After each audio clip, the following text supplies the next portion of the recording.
नमस्कार। आज बात करेंगे इतिहास के उस काले पन्ने की जिसने भारत की किस्मत को हमेशा हमेशा के लिए बदल कर रख दिया। जी हाँ, आज हम समझने की कोशिश करेंगे जलियांवाला बाग हत्याकांड को। 13 अप्रैल 1919 ये सिर्फ एक तारीख नहीं है। ये वो दिन है जब हिंदुस्तान का एक बाग अपने ही इतिहास के सबसे सबसे काले अध्यायों में से एक का गवाह बना। एक ऐसा दिन जिसे चाहकर भी कभी भुलाया नहीं जा सकता। लेकिन सवाल ये है कि आखिर ऐसा हुआ क्यों? इस भयानक घटना की जड़ तक पहुंचने के लिए हमें उस चिंगारी को समझना होगा जिसने इस पूरी आग को भड़काया था। तो चलिए, सबसे पहले बात करते हैं उस कानून की जिसने पूरे देश में उथल-पुथल मचा दी थी। और वो चिंगारी थी 1919 का रॉलेट एक्ट। अब ये था क्या?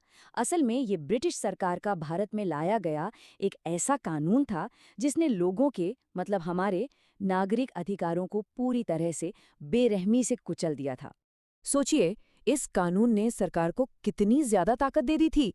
किसी को भी बिना वारंट के गिरफ्तार कर लो, बिना मुकदमा चलाए जब तक मन चाहे जेल में रखो, लोग इकट्ठा नहीं हो सकते उस पर भी पाबंदी, और तो और प्रेस की आवाज तक को दबा दिया गया था। जाहिर है, इन सब वजहों से पूरे भारत में गुस्से और विरोध की एक जबरदस्त लहर दौड़ पड़ी।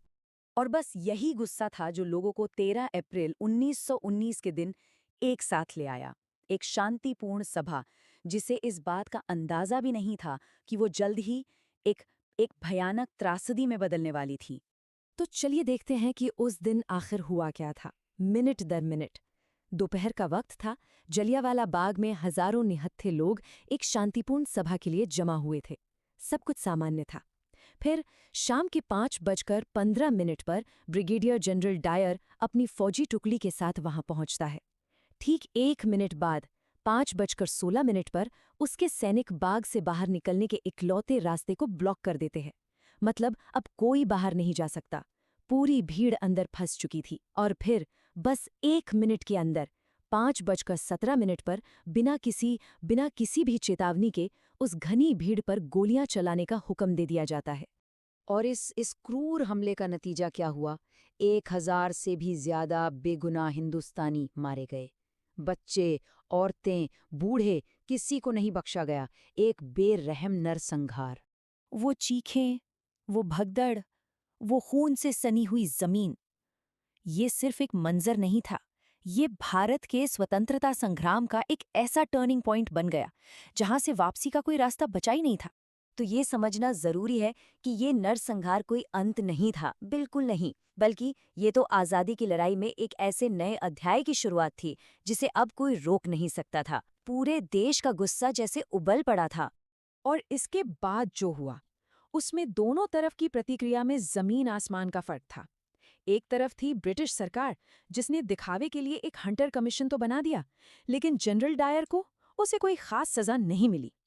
वहीं दूसरी तरफ था पूरा हिंदुस्तान, जहां विरोध प्रदर्शनों और हड़तालों की बाढ़ आ गई।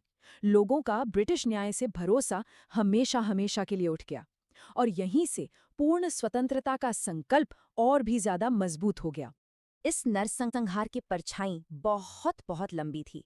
और अब जो कहानी हम देखने वाले हैं वो बदले की एक ऐसी दास्तां है जो बताती है कि इंसाफ की आग दशकों तक दिलों में जलती रही। कल्पना कीजिए, उस खून खराबे के बीच एक नौजवान क्रांतिकारी उस बाग की खून से सनी मिट्टी को अपनी मुट्ठी में भरता है और एक खामोश कसम खाता है। ये सिर्फ एक शख्स की कसम नहीं थी, ये पूरे देश के गुस्से का प्रतीक बन गई थी। लेकिन ये इंतकाम का रास्ता बहुत लंबा था। सोचिए, 1919 में ली गई वो कसम 20 साल से भी ज्यादा उस क्रांतिकारी के सीने में एक आग की तरह जलती रही। और फिर आखिरकार साल 1940 में लंदन में उसने अपना बदला पूरा किया, माइकल ओडवायर को मारकर। हाँ, वही गवर्नर जिसने जनरल डायर की उस बेरहम कार्रवाई का पूरा समर्थन किया था। तो आखिर में ये एक बहुत बड़ा सवाल छोड़ जाता है ना, कि कैसे कैसे हिंसा का सिर्फ एक दिन एक पूरे देश की किस्मत को हमेशा के लिए बदल सकता है। जलियांवाला बाग की विरासत शायद इसी सवाल का जवाब है। एक ऐसी विरासत जो आज भी हम सबको सोचने पर मजबूर करती है।